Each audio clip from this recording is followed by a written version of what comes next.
Tempos difíceis, um tempo inusitado na história da humanidade, com uma pandemia que o vírus não perdoa rico, classe média, pobre, branco, negro, África, Europa, Ásia, América, as Américas. Então Deus colocou no meu coração eu trazer uma palavra para você que mesmo em tempos difíceis é possível conquistar vitórias. Baseado na vida de um herói da fé chamado Josué, e a conquista da terra prometida seria uma coisa difícil, porque eles teriam que lutar com nações e povos preparadíssimos, acostumados para a guerra. Então eu vou pregar 3 mensagens baseadas no livro de Josué, nesse herói da fé e dos fatos que estavam acontecendo na conquista de Canaã. Importante eu dizer aqui na minha palavra introdutória que Deus não dá nada para ninguém de bandeja. Tudo na vida tem um preço, só tem uma cláusula de exceção. Uma, salvação. E assim mesmo alguém teve que pagar o preço por nós, Jesus. Você não paga preço pela salvação, você cumpre princípios para ter a salvação. Mas quem pagou o preço foi Jesus. Nem o Senhor, na linguagem aqui do carioca, teve moleza para conquistar vitórias. Lucas 24, 26 diz: convinha que o Cristo padecesse para que entrasse na sua glória. Até Cristo, para conquistar a glória, padeceu. Porque tudo nessa vida tem um preço a ser pago. Eu brinco, e em várias mensagens eu digo isso: moleza é pudim, gelatina e sopa de minhoca. Aí é moleza. O restante, meu irmão, a coisa não é fácil. Então, hoje, eu vou pregar a minha primeira mensagem aqui sobre 2 ingredientes fundamentais para a vitória: a ação de Deus e as potencialidades humanas. Se você pensa que vai conquistar vitórias somente porque Deus vai agir, eu vou te mostrar como é que Deus trata com Josué para essa jornada de conquistas. A minha palavra vai estar baseada no capítulo 1 de Josué, que você pode deixar a sua Bíblia aberta, do versículo 1 ao versículo 9. Eu vou basear minha palavra no primeiro capítulo de Josué, as instruções que Deus vai dar para Josué. Então eu vou falar primeiro sobre as potencialidades humanas e depois sobre a ação de Deus.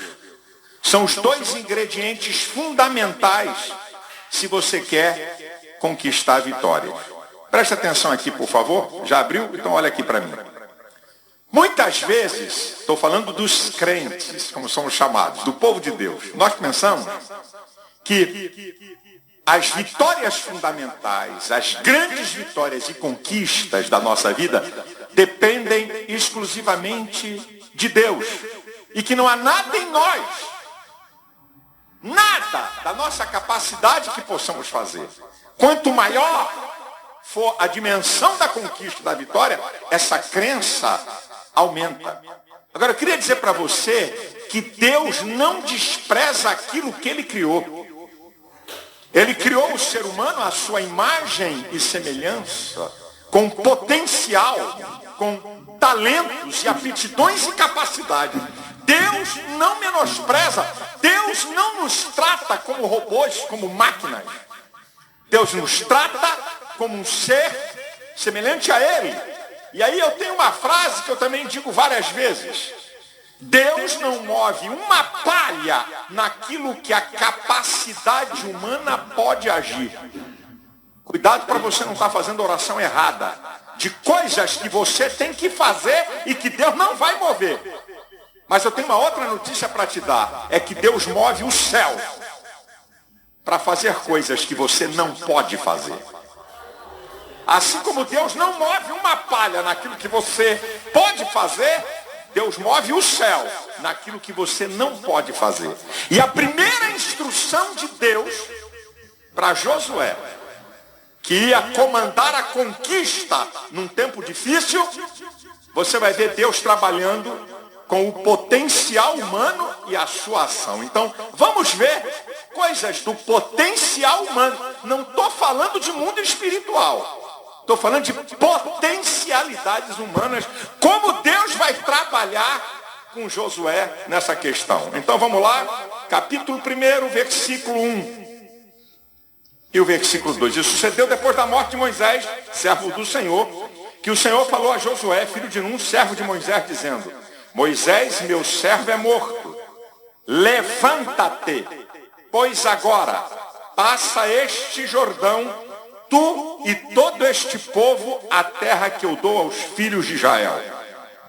Aqui começam as instruções de Deus para Josué e trabalhando com potencial humano. Levanta-te. Não tem nada de espiritual aqui. O que Deus está dizendo para Josué é o seguinte: saia da inércia e comece a agir. O que Deus está dizendo para Josué, e está falando conosco, é muito importante: mude de atitude. Saia de uma atitude passiva para uma atitude ativa. O que Deus está dizendo para Josué quando está falando levanta-te, mude de posição. Essa posição que você está é posição do nada. Não vai te levar a lugar nenhum. Você não vai conquistar nada se você ficar nessa posição. E o que Deus está dizendo para Josué, quando está falando levanta-te, mude a sua postura. Ele estava com medo, estava prostrado, com medo de substituir Moisés, com medo da tarefa, sabe? Então a postura dele não era de um vencedor, de quem queria vencer. O que eu vou fazer, pastor? A luta é grande, é coisa difícil. Para de choramingar. Para com essa vitimização. E só você está com problema. O mundo todo em pandemia e só você está lutando contra coronavírus. Então muda essa postura. Isso aqui é Deus tratando o potencial de Josué para ele ser levado à vitória. Não tem nada de espiritual. Não tem aqui: meu servo, levanta-te com a força do poder. Levanta-te porque o Espírito Santo vai te levantar. Levanta-te, você se levante. Eu não vou te pegar pela mão e vou te botar em pé. Eu não vou te levantar. É você que tem potencial para mudar suas atitudes, sua postura, sua posição, suas atitudes de inércia. É você, se é que você quer conquistar nesse tempo que nós estamos vivendo.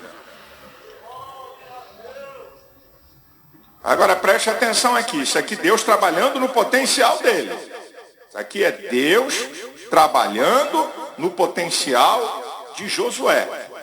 Aí vai dizer uma outra coisa, que 3 vezes Deus está dizendo, versículo 6, 7, 9. Esforça-te. Não tem nada de espiritual aqui. Está aqui, ó. Esforça-te, na abertura do 6. Quando Deus está falando 3 vezes a mesma coisa, é porque isso tem uma importância vital no potencial humano. Você precisa entender o que significa a palavra esforço. É usar uma energia acima do normal. Não vai ter moleza se você quer conquistar nesse tempo. É interessante que quando nós olhamos a história de heróis da Bíblia, a gente se empolga e pensa que os caras não tiveram nada do seu potencial humano para chegar na bênção de Deus. E uma das coisas que você, quando olha para os heróis da fé, é essa palavrinha aqui, esforço. Um emprego de uma energia acima do normal. Vamos lá, está na moda Noé. Por causa aí da novela Gênesis, Noé. Você já parou para pensar um cara que era agricultor ter que construir um navio daquele? Você já imaginou quanto esforço físico e psicológico e de pressão? Ele não estava construindo um navio no cais, distante do mar, de pressão, de deboche. Você já imaginou o esforço desse camarada? A gente fala tanto de Abraão, é o pai da fé. Fantástico, Abraão, é verdade, é fantástico. Agora imagina comigo o esforço dele. Quando Deus manda ele sair da sua casa, da sua parentela, com fazenda, com tudo. Diz a Bíblia em Gênesis, capítulo 12, versículo 8, que ele vai para as montanhas. Versículo 10, desce para o Egito. Versículo 13, capítulo 13, versículo 1, sobe do Egito. Capítulo 13, versículo 2. E Abraão ia crescendo em ouro, prata e gado. No tempo da fome e da escassez ficou mais rico. Tem fome aqui, sai daqui. Tem fome ali, sai de lá. Você imaginou o esforço? Leva toda uma fazenda para a montanha. Agora desce com tudo para o Egito. Agora sobe de novo. Minha gente, as pessoas estão enganadas na vida. Todo mundo conhece, acha lindo. Você já viu não sei quantas pregações sobre Gideão, capítulo 6, versículo 11. Gideão, malandro, trigo no lagar. Eu não vou passar aqui, não vou usar, não é perder tempo, eu não vou usar tempo, porque não é o foco da minha mensagem, né? Mas a verdade é que lagar é lugar para uva. Trigo tem que ser andado com muita luz, com muito espaço, um esforço maluco. Tanto é que o anjo do Senhor diz, varão valoroso, o Senhor é contigo. E depois vai dizer, vai nessa tua força, isso é, vai nesse teu esforço. Olha o que Deus está dizendo. Deus não diz primeiro, vai nesse poder do Espírito. Vai nessa tua força. Nessa tua energia. Vai nesse teu esforço. E depois você vê lá na frente, no capítulo 8, versículo 4, quando ele com 300 homens já tinha derrotado 120 mil. Mas ainda faltavam 15 mil. E aí ele vai dizer uma palavra, já cansados, mas ainda perseguindo. Eu tenho uma mensagem sobre isso. Já cansados, mas ainda perseguindo. Quer dizer, estamos usando toda a energia. Uma energia acima do comum. Mas ainda não foi completado aquilo que eu tenho que fazer, mesmo cansado. Nós vamos prosseguir. E você está pensando que as coisas vão ser adquiridas na moleza. Você lembra do apóstolo Paulo? O apóstolo Paulo, grande, em 1 Tessalonicenses 2,9. Bem vos lembrais do nosso trabalho e fadiga. Trabalhamos noite e dia para não ser pesado a ninguém e ainda anunciamos o Evangelho. Esforço. Emprego de energia acima do normal. Se você pensa, meu irmão, que se trabalhar 8 horas não está dando, trabalha 10. Não está dando, trabalha 12. Ninguém morre por causa disso, não. Esforço. Deus está tratando no potencial humano. Ele vai dizer uma outra coisa 3 vezes. Quando Deus está dando uma ênfase, meu irmão, a importância para a nossa vida, para o nosso potencial. Ele diz 3 vezes, esforça-te e tem bom ânimo. Ânimo é o agente ativador do ser, a energia da alma. O ânimo é que faz uma pessoa ser positiva, otimista, acreditar na vitória, enfrentar a adversidade. Esse é o ânimo. O ânimo trabalha nisso. Pessoas que perdem o ânimo são derrotadas, paralisadas tremendamente. Ânimo! Ânimo! 4 coisas importantes para você não perder o ânimo. 4 coisas. Você diz, não vai dar não. Ai, meu Deus. Chega, eu estou lutando nisso há 3 anos. 4 anos? É mesmo. 4 anos. E já está querendo entregar os pontos? E já está querendo pedir arrego? Como é que vai conquistar, meu filho? 4 coisas para você não perder o ânimo. Primeiro, ânimo. Primeiro, uma visão otimista da vida. O que Jesus fala em Mateus 6:22. Se os teus olhos forem bons, o teu corpo terá luz. Se os teus olhos forem maus, o teu corpo será tenebroso. A maneira que você vê a vida. Tem gente que só vê desastre, só vê desgraça, só vê mal, só vê coisa ruim, só vê derrota. Então te prepara, que a vida vai ser assim. Uma outra coisa para você não perder o ânimo. O que domina a sua mente. O que Paulo diz em Filipenses 4:8. Quanto mais, irmãos, tudo que é verdadeiro, tudo que é justo, tudo que é honesto. Se há algum louvor, se há alguma virtude, se é amável. Nisto pensai. Pense coisas boas. Pense coisas boas. Eu estou te dando aqui uma receitazinha bem pequenininha, tá? Para você não perder o seu ânimo, tá? Você não perder o ânimo. Porque tem gente, não é? Que a mente só fica ocupada com aquilo que vai levar para a derrota, com aquilo que vai levar a pessoa para uma situação ruim. Em terceiro lugar, se você quer ter ânimo, qual é a voz que você está disposto a dar crédito? Isso é fundamental. Qual é a voz que você está disposto a dar crédito? Falando sobre o povo de Israel, números 13 e 14, 10 espias falaram para eles: não dá para conquistar, lá só tem gigante, nós somos gafanhoto, nós não estamos com nada. E 2, Josué e Caleb, são eles o nosso pão, o Senhor está conosco, retirou-se deles o amparo, nós vamos conquistar esse negócio. Qual é a voz que você está disposto a dar crédito? A da Rede Globo? É isso? Tem crente que fica nessa porcaria o tempo inteiro. Sabe? Vai por aí afora. É só bobagem na internet, é só fake news, é só besteira o tempo todo. Qual é a voz? A voz que você dá crédito pode levar você ao ânimo ou ao desânimo.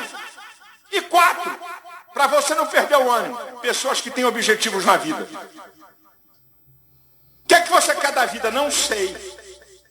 Quer chegar aonde? Tô vendo. Meu irmão, pode ficar certo que no primeiro embate perde o ânimo. Por que tu acha que Paulo diz em Filipenses 3, 13 e 14, uma coisa fácil é que, esquecendo-me das coisas que para trás ficam e avançando, isso é, violento esforço para a frente, para as coisas que estão diante de mim, prossigo para o alvo, pelo prêmio da soberana vocação de Deus em Cristo Jesus nosso Senhor. Ele tinha objetivo, meu irmão. Ele avançava, não desanimava. Isso aqui que eu estou falando para você é um feijãozinho com arroz. Agora, olha Paulo, que não era apenas um teórico.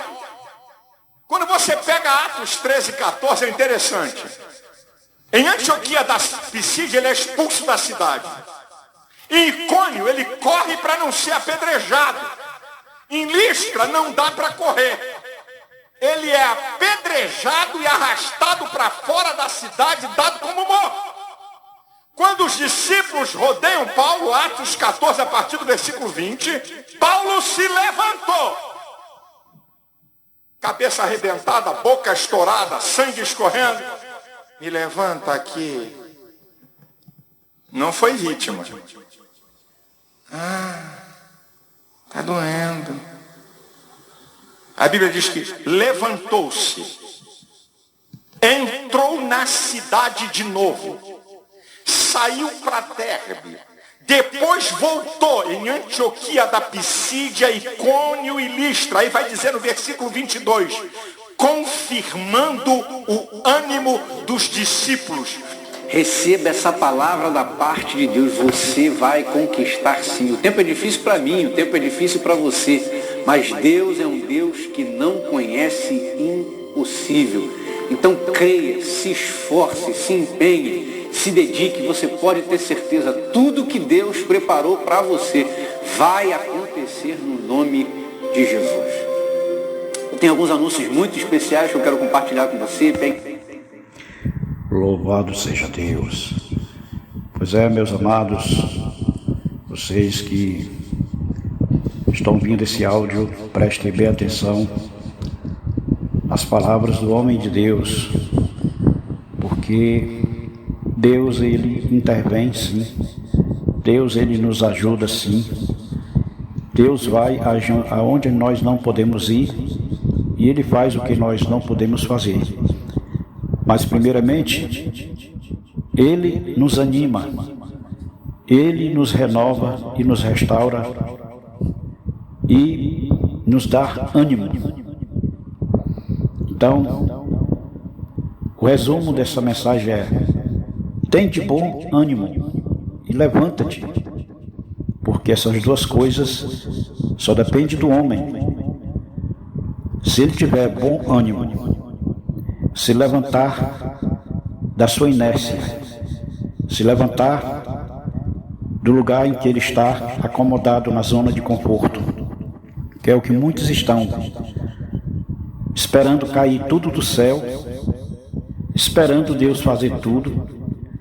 Deus faz, mas Ele primeiro quer que nós façamos a nossa parte. Como Ele disse a Josué, e como Ele disse a Gideão: levanta-te, tente bom ânimo, esforça-te, que eu te ajudarei. Não é assim que está escrito na palavra do Senhor? Esforça-te, que eu te ajudarei. Então você tem que se levantar do seu lugar, da sua zona de conforto, do seu comodismo, ter um bom ânimo, como o homem de Deus nos orientou e nos mostrou.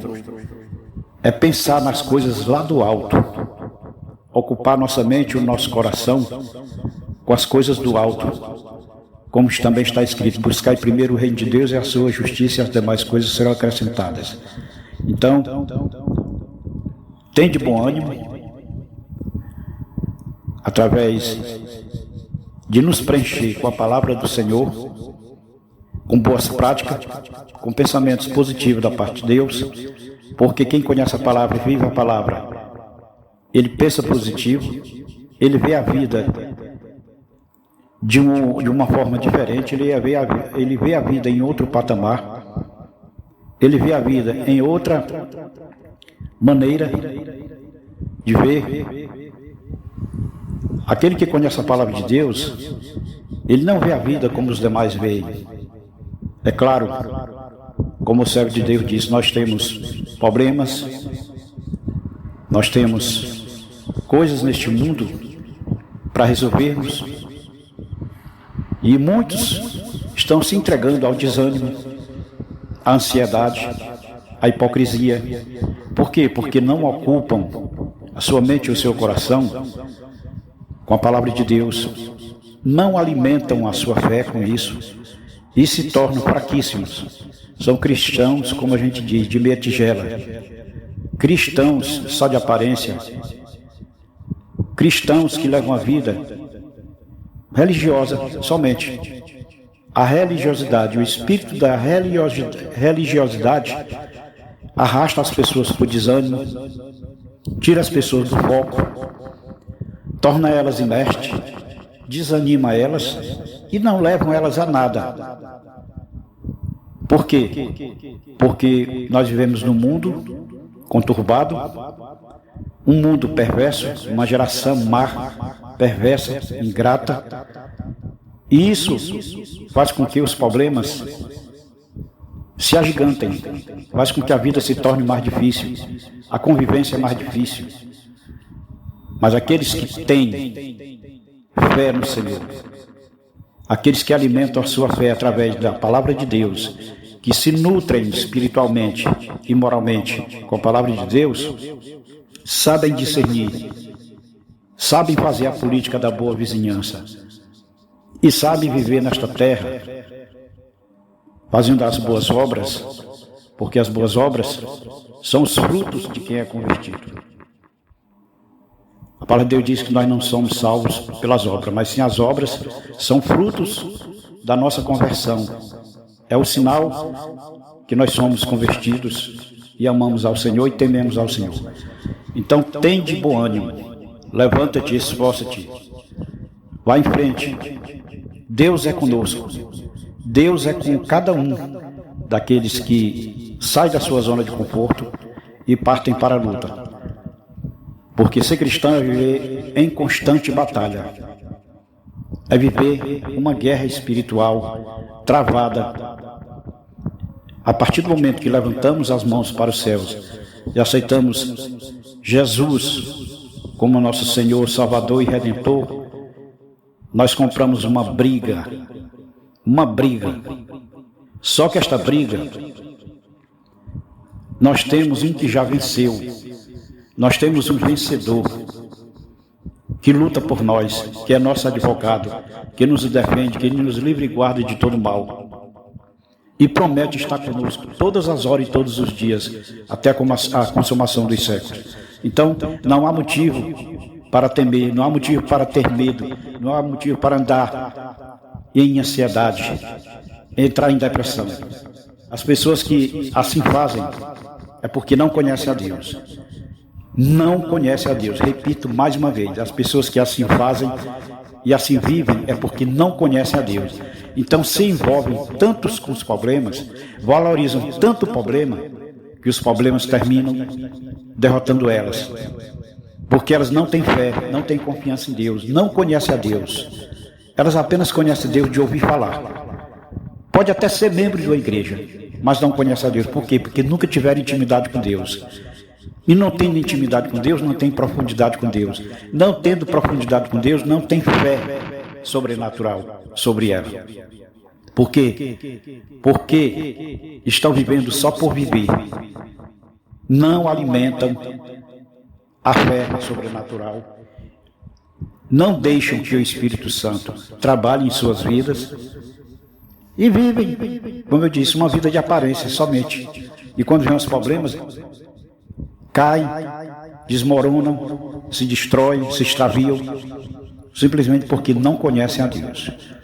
Então está aí a palavra do Senhor, objetiva, clara, direta, só não entende quem não quer, porque, como eu disse em muitos áudios que já preguei, que já falei, que o pregador, o genuíno pregador, ele prega ensinando a palavra. É assim. Não há outra forma de pregar o Evangelho, a não ser ensinando o Evangelho. A mensagem da cruz. Este é o verdadeiro Evangelho, a semente da vida, que gera vida, que salvam vidas, que nutrem vida, alimentam vidas e fortalecem vidas. Os preletores é diferente. Os preletores é mensagem de alta ajuda. Esses tais enganam as pessoas. E a igreja tem passado por esse perrengue, digamos assim, porque no nosso meio, infelizmente, existe hoje, o joio se multiplicou no meio do trigo. Seja pastor, seja liderança, seja membresia, o joio multiplicou, triplicou. Então são pouquíssimos que pregam a genuína palavra de Deus. É tanto que quando as pessoas hoje vão chamar um pregador para pregar numa congregação, parece que tem vergonha de dizer que a pessoa é pregadora. Eles parece que sentem vergonha de chamar de pregador.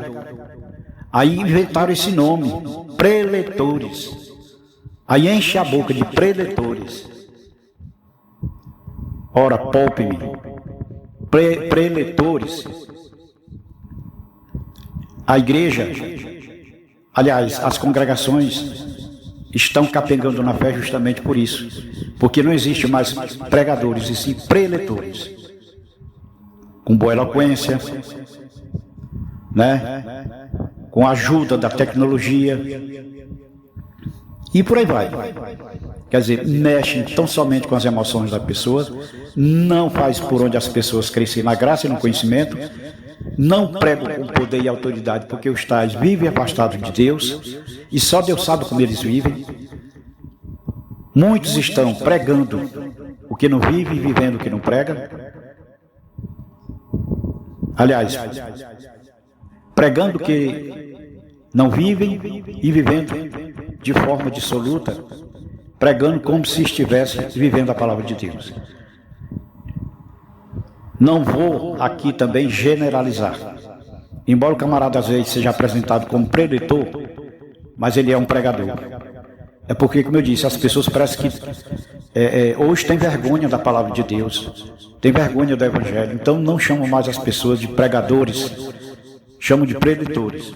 Mas, como eu disse, não vou generalizar, porque no fundo, às vezes, a pessoa é um pregador nato, prega a genuína palavra de Deus, cheio de autoridade e poder outorgada por Deus, porque esse tal se esforçou, se preparou, porque faz jus ao chamado que Deus lhe fez, mas na hora de ser apresentado, as pessoas chamam ele de preletor. Eu repreenderia na hora. Se eu fosse pregar numa congregação e fosse apresentado como preletor, eu repreenderia o tal na hora. Eu dizia, não sou preletor, sou pregador da palavra de Deus. E é por isso que muitos estão sendo enganados, porque só houve preletores de baixa qualidade. Preletores que não foram chamados por Deus, não foram preparados por Deus e nem vocacionados por Deus. Então somente querem holofotes. Arroja o volume no microfone, muda o tom de voz na hora de pregar, para dizer que está pregando com autoridade e poder. Mas a palavra de Deus diz que são sinos badalando, somente isso, sinos badalando. Louvado seja Deus. Pois é, meus amados, prestem bem atenção nesse áudio. Que Deus em Cristo nos abençoe rique e poderosamente em nome de Jesus. Que Deus abençoe a cada um que ouvir este áudio. Pensem e meditem nesta palavra que o homem de Deus pregou, porque aí está o cerne da questão. Crescer na graça e no conhecimento de Deus. Fiquem todos com Deus, que Deus em Cristo os abençoe rique e poderosamente, em nome do Senhor Jesus.